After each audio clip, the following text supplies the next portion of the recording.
സമകാലിക ഇന്ത്യൻ രാഷ്ട്രീയത്തിലേക്ക് സ്നേഹവും ആദരവും വിനയവും ബോധപൂർവം പകരുന്നതിലാണ് തന്റെ വിജയം എന്ന് തറപ്പിച്ചു പറഞ്ഞുകൊണ്ട് രാഹുൽ ഗാന്ധി വളരെ സൂക്ഷ്മമായി വർത്തമാനകാല ഇന്ത്യയിലെ പ്രതിസന്ധിയുടെ ആഴത്തിലേക്ക് ആഗോള ശ്രദ്ധ ആകർഷിച്ചു.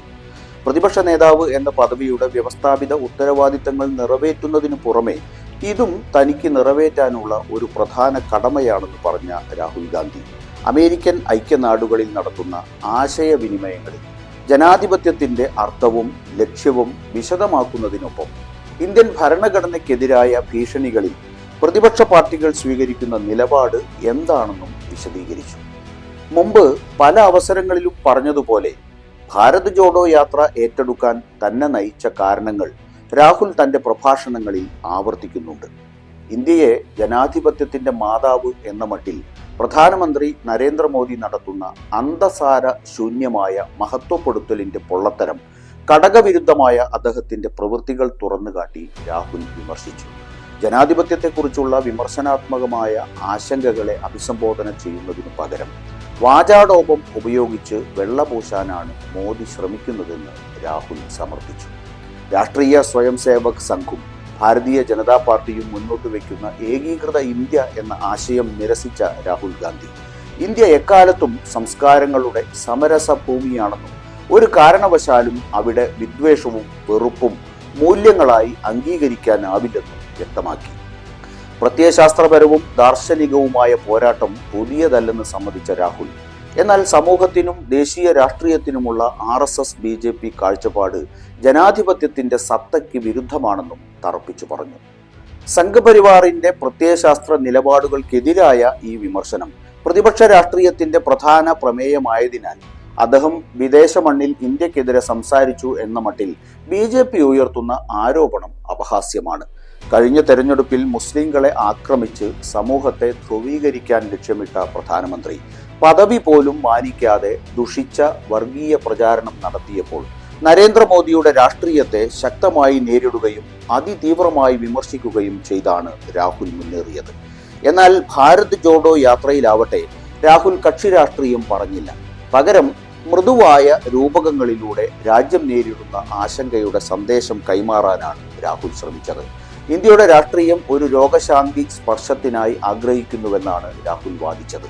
വിനയവും ബഹുമാനവും സ്നേഹവും രാഷ്ട്രീയത്തിന്റെ കേന്ദ്രസ്ഥാനത്ത് കൊണ്ടുവരുന്നതിൽ ഭാരത് ജോഡോ യാത്ര വിജയിക്കുകയും ചെയ്തു. എന്നാൽ രണ്ടാം യാത്രയിൽ രാഹുൽ കൂടുതൽ വ്യക്തമായ രാഷ്ട്രീയത്തിലേക്ക് കടന്നു ചെന്നു. പ്രതിപക്ഷ പാർട്ടികൾക്ക് ആശയവിനിമയത്തിനുള്ള എല്ലാ വഴികളും അടഞ്ഞിരിക്കുകയാണെന്നും ജുഡീഷ്യറി ഉൾപ്പെടെയുള്ള ജനാധിപത്യ സ്ഥാപനങ്ങൾ പോലും സാധാരണ രാഷ്ട്രീയ മത്സരം ഉറപ്പാക്കാൻ സ്വതന്ത്രമായി പ്രവർത്തിക്കുന്നില്ലെന്നും രാഹുൽ യാത്രയിലുടനീളം ആവർത്തിച്ചു. ഇന്ത്യ അബദ്ധസഞ്ചാരം നടത്തുന്ന വർഗീയ രാഷ്ട്രീയത്തിന്റെ അച്ചുതണ്ടിൽ നിന്നും നേർവഴി നടത്താൻ സാധാരണ രാഷ്ട്രീയ പ്രവർത്തനങ്ങളുടെ പരിധിക്കപ്പുറമുള്ള ഒരു പുതിയ മാർഗം തേടണമെന്ന ഉപായം രാഹുൽ സ്വയം കണ്ടുപിടിക്കുന്നതാണ് ഇന്ത്യ പിന്നീട് കണ്ടത്. അവിടെ നിന്നാണ് ഭാരത് ജോഡോ യാത്ര എന്ന ആശയം മുളപൊട്ടിയത്. 4000 കിലോമീറ്റർ ദൈർഘ്യമുള്ള കാൽനട യാത്ര അത്യന്തം ബുദ്ധിമുട്ടുള്ള വെല്ലുവിളിയായിരുന്നെങ്കിലും ജനങ്ങളുടെ ജൈവബന്ധം കാരണം എല്ലാ തടസ്സങ്ങളും നീങ്ങി യാത്ര എളുപ്പമായെന്ന് യാത്രാനുഭവം വിശദീകരിച്ച് രാഹുൽ പറഞ്ഞു. യഥാർത്ഥ ജനാധിപത്യത്തിൽ എങ്ങനെയാണ് അഭിപ്രായങ്ങൾ രൂപപ്പെടുന്നത് എന്ന് രാജ്യത്തെ ഓർമ്മിപ്പിച്ചുകൊണ്ട് യാത്ര തന്നിലൂടെ സംസാരിച്ചുവെന്ന് രാഹുൽ പറഞ്ഞത് ദാർശനിക തുല്യമായ വാക്കുകളായി രേഖപ്പെടുത്തപ്പെട്ടു. വ്യക്തിയെ സ്വയം നശിപ്പിക്കുക എന്ന തന്റെ അവകാശവാദം അദ്ദേഹം ആവർത്തിച്ചു. നിങ്ങൾക്കറിയാവുന്ന രാഹുൽ ഗാന്ധി മരിച്ചുപോയി എന്ന് യാത്രയിൽ അദ്ദേഹം പറഞ്ഞത് പ്രസിദ്ധമായിരുന്നു. ആ വാക്കുകളും സ്വയം നശീകരണത്തിന്റെ ദാർശനിക ബോധം വ്യക്തമാക്കുന്നതായിരുന്നു. എന്നാൽ ഇന്നത്തെ ലോകത്തിലെ ഒരു രാഷ്ട്രീയക്കാരൻ തന്റെ പ്രവൃത്തിയെ വിജയത്തിന്റെയും തോൽവിയുടെയും അടിസ്ഥാനത്തിലല്ല, സമൂഹത്തെയും രാഷ്ട്രീയത്തെയും ബോധവൽക്കരിക്കുന്നതിലൂടെ വിശകലനം ചെയ്യുന്നതാണ് ശരി എന്ന കാഴ്ചപ്പാടാണ് മുന്നോട്ട് വയ്ക്കുന്നത്.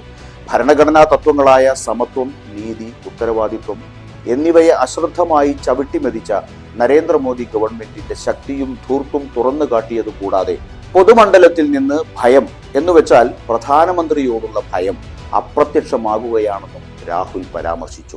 സമത്വത്തിന്റെ ഭരണഘടനാ തത്വത്തിൽ നിന്ന് ഉയർന്നു വന്ന ബഹുമാനത്തിനാണ് രാഹുൽ ഊന്നൽ നൽകിയത്. അധികാരത്തിന്റെ അഹങ്കാരത്തെ ഉയർത്തിക്കാട്ടാൻ അദ്ദേഹം വിനയത്തെ പരാമർശിക്കുകയും വിദ്വേഷത്തിന്റെ പദ്ധതി തുറന്നുകാട്ടാൻ സ്നേഹത്തെക്കുറിച്ച് വിശദീകരിക്കുകയും ചെയ്തു. ഭരണഘടനയിൽ വേരൂന്നിയ സദ്ഗുണങ്ങൾ നീതിയും മതേതരമായ സമൂഹവുമാണെന്ന് രാഹുൽ ഉറപ്പിച്ചു പറഞ്ഞു. ബഹുസ്വരതയും തുല്യനീതിയും ഓരോ പൗരനും സംരക്ഷണം നൽകുന്നു. അതുകൊണ്ടാണ് ഭരണഘടനയ്ക്കെതിരായ ഭീഷണികളെ പരാമർശിച്ചപ്പോൾ പ്രതിപക്ഷം എന്താണ് ഉദ്ദേശിച്ചതെന്ന് ജനങ്ങൾക്ക് മനസ്സിലായതെന്നും രാഹുൽ പറഞ്ഞു. RSS, BJP എന്നിവയുടെ ലോകവീക്ഷണത്തിൽ വൈവിധ്യത്തിനും ബഹുസ്വരതയ്ക്കും ഇടമില്ല.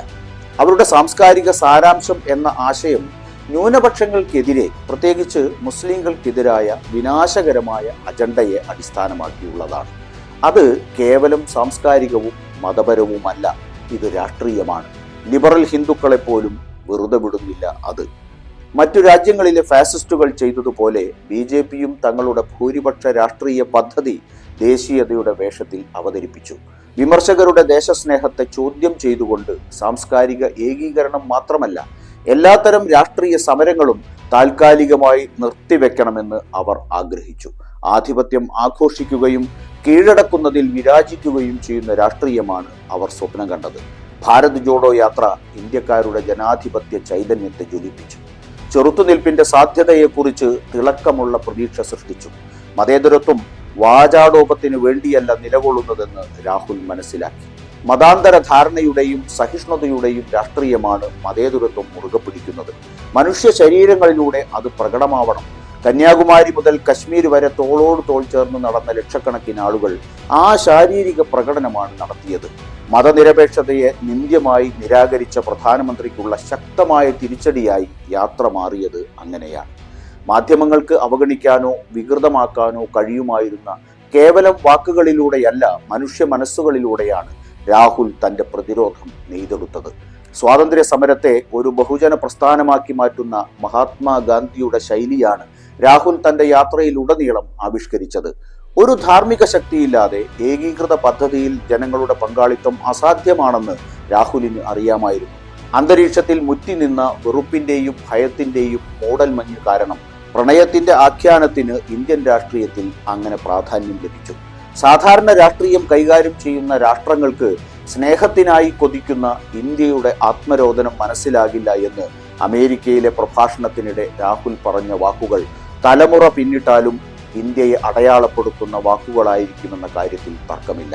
പ്രണയത്തിന് അമിത പ്രാധാന്യം നൽകി രാഹുലിനെ കളിയാക്കുന്ന ആളുകൾക്ക് ഈ അസാധാരണ രാഷ്ട്രീയ അന്തരീക്ഷത്തിൽ അദ്ദേഹത്തിന്റെ വാദങ്ങളുടെ പ്രാധാന്യം മനസ്സിലാവില്ല. ഇവിടെ പ്രണയം വ്യക്തിപരമായ അനുരാഗമായി തെറ്റിദ്ധരിക്കരുത്. രാഷ്ട്രീയത്തിലെ സ്നേഹം സഹിഷ്ണുതയിലും ക്ഷമയിലും നീതിയിലും അടിയുറച്ച ഒരു ഗുണമാണ്. അതിന്റെ ഫലങ്ങൾ സാമൂഹിക ഐക്യവും സമാധാനപരമായ സഹവർത്തിത്വവുമാണ്. ഗാന്ധിജിയും വ്യത്യസ്ത രൂപകങ്ങളിലൂടെ ഇതേ സന്ദേശമാണ് നൽകിയത്. ഇത് രാഷ്ട്രീയ തിന്മയ്ക്കെതിരായ നിലപാടാണ്. വിഭജനവും വിവേചനപരവുമായ അജണ്ടയ്ക്കെതിരെയുള്ള നിലപാട്. വ്യക്തിപരമായ ആഗ്രഹമല്ല, ഭരണഘടനാപരമായ ധാർമ്മികതയുടെ പശ്ചാത്തലത്തിലാണ് പ്രണയത്തെ വീക്ഷിക്കേണ്ടത് എന്നും രാഹുൽ പറഞ്ഞുവെച്ചത് കൂടുതൽ ആലോചനാമൃതമായി മാറി. അമേരിക്കയിൽ നടത്തിയ സംഭാഷണങ്ങളിൽ രാഹുൽ ഗാന്ധി ബുദ്ധൻ, രാമൻ, ശിവൻ എന്നിവരുടെ പശ്ചാത്തലത്തിൽ പ്രണയത്തെക്കുറിച്ച് വിശദീകരിച്ചു. ഇന്ത്യൻ മനസാക്ഷിക്ക് താൻ എന്താണ് പറയുന്നതെന്ന് മനസ്സിലാക്കാനുള്ള അന്തർലീനമായ കഴിവുണ്ട്. പതിറ്റാണ്ടുകൾക്ക് മുമ്പ് ഗാന്ധി തങ്ങൾക്കെതിരെ വിന്യസിച്ച അതേ രാഷ്ട്രീയം തന്നെയാണ് രാഹുൽ കൈകാര്യം ചെയ്യുന്നതെന്ന് വെറുപ്പിൽ വിരാജിക്കുന്നവരും മനസ്സിലാക്കുന്നുണ്ട്. ഗാന്ധിയുടെ പ്രണയ രാഷ്ട്രീയത്തിനെതിരായി ഗോഡ്സെ എന്ന ഫലപ്രദമല്ലാത്ത മറുമരുന്നാണ് അന്നവർ നട്ടുവളർത്തിയത് എന്ന് ചരിത്രം നമ്മോട് പറയുന്നു. രാഹുലിന്റെ ഈ നീക്കത്തെ എങ്ങനെ നേരിടാനാണ് മോദി പദ്ധതിയിട്ടിരുന്നതെന്ന് മാധ്യമങ്ങളോ രാഷ്ട്രീയ ശാസ്ത്രജ്ഞരോ ഇതുവരെ വ്യക്തമായി വിശദീകരിച്ചിട്ടില്ല. രാമക്ഷേത്രത്തിന് ചുറ്റും ഒരു കൂട്ട ഹിസ്റ്റീരിയ ഉയർത്തി ഒരു കൂട്ടായ ദേശീയ വികാരം സൃഷ്ടിക്കാൻ അദ്ദേഹവും ശ്രമിച്ചു.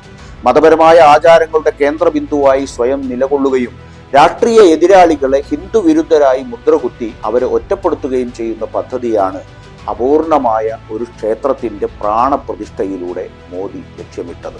അതുകൊണ്ടൊന്നും 400 പാർ എന്ന ലക്ഷ്യത്തിലെത്താൻ മോദിക്ക് കഴിഞ്ഞില്ല. അയോധ്യ പോലും നഷ്ടപ്പെട്ടത് വലിയ ഉദാഹരണമാണ്.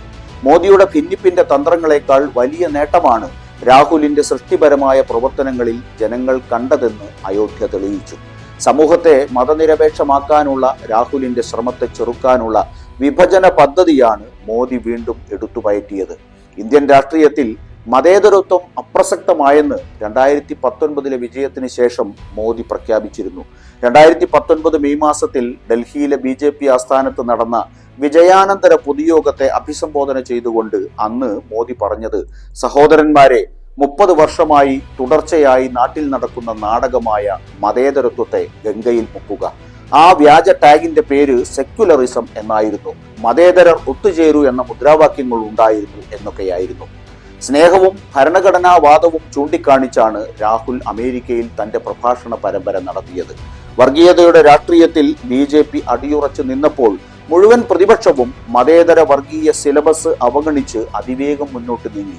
ഭാരത് ജോഡോ യാത്രയിലൂടെ ധനികൻ, ദരിദ്രൻ, പുരുഷൻ, സ്ത്രീ, ദളിത്, മുസ്ലിം, ഹിന്ദു, നടൻ, ആക്ടിവിസ്റ്റ്, തൊഴിലാളി, കായികതാരം എന്നിങ്ങനെ സമൂഹത്തിലെ എല്ലാവരെയും രാഹുൽ കെട്ടിപ്പിടിക്കുമ്പോൾ അദ്ദേഹം സമത്വത്തിന്റെ രാഷ്ട്രീയ പ്രസ്താവനയാണ് നടത്തിയത് എന്ന് നമുക്ക് കാണാൻ കഴിയും.